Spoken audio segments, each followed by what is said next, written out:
হলেন, এই বিষয়ে কি বলবেন এবং আগামীর ভাবনা কি রয়েছে? আমি প্রার্থী হয়েছি, এটা আমার কাছে অনেক যন্ত্রণার, অনেক কষ্টের, অনেক বেদনার, কিন্তু আমি পদ্মফুল চিহ্নে এসেছি।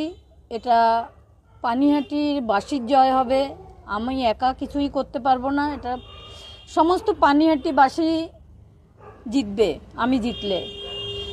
এই অনেকগুলো দিন ধরে যারা প্রতিবাদ করতেই ভুলে গেছিল, আমি তাদের হয়ে প্রতিবাদটা করব, কিন্তু জিতবে তারাই, যারা পানিহাটিবাসী সমস্ত অধিবাসীবৃন্দ। আমার মেয়ে এখানে ডায়মন্ড যে চেম্বার করতো, সেখানে সে অনেক পেশেন্টকে চিকিৎসা করত এবং ও বলতো যে মা, কারো কাছে কিছু চাইতে নেই, দিতে হয়।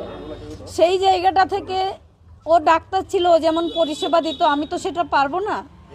তাই আমি চাইবো যে পানিহাটির যে দুরবস্থা, যে জঙ্গল, চারিদিকে রাস্তা দিয়ে হাঁটার উপযোগী নয়, যে ড্রেনেজ ব্যবস্থা, জল জমা, এসবগুলো প্রথমেই তার থেকে আগে হচ্ছে নারী সুরক্ষা, নারী সম্মান, শিক্ষা, যেটা দুর্নীতিতে লোপ হয়ে গেছে। মানুষ সেটা বলতেও ভুলে যায়। মানুষের কতটুকু পাওয়া উচিত, কতটুকু পাওয়া উচিত না, এটাই মানুষ জানে না।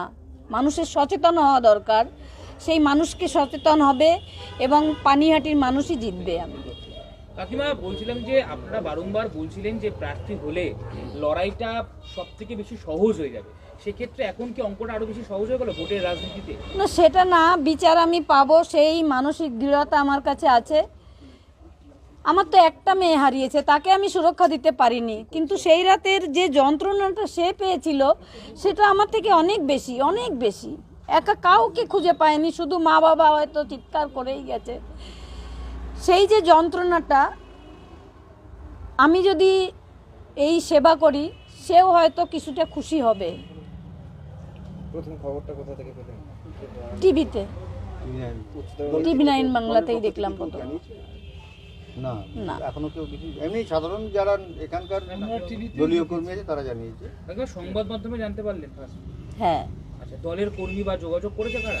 হ্যাঁ, অনেকেই যোগাযোগ করেছে। আচ্ছা, তারা কি বলেছে, পাশে আছে বা থাকবে এরকম, বা আমি তো চাই সমস্ত পানিহাটিবাসীকেই আমি পাশে চাই, পদ্মফুলে চিহ্নে ছাপ দেওয়ার জন্য, এবং সারা পশ্চিমবঙ্গে যেন এবার পদ্মফুল ফুটুক, এই আশাটাই করব আমি। তৃণমূলের পুরো মূলটাকে উপড়ে ফেলায় আমার লক্ষ্য।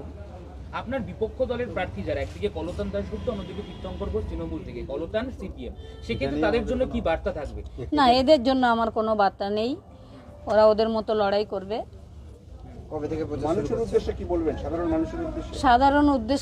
সাধারণ মানুষের উদ্দেশ্যে একটাই কথা বলবো, আপনারা সবাই সেই 9 তারিখ আমার মেয়েকে ঘরের মেয়ে মনে করে আমাদের পাশে দাঁড়িয়েছিলেন এবং মেয়ের বিচার চেয়েছিলেন। আজও তেমনি আমার পাশে দাঁড়াবেন। সমস্ত মানুষকে বলবো, সারা বিশ্বের মানুষ যেমন আমার পাশে দাঁড়িয়েছিলেন, সেভাবেই আমি সারা বিশ্বের মানুষকে আমি পাশে চাইব। একটা প্রশ্ন, সেটা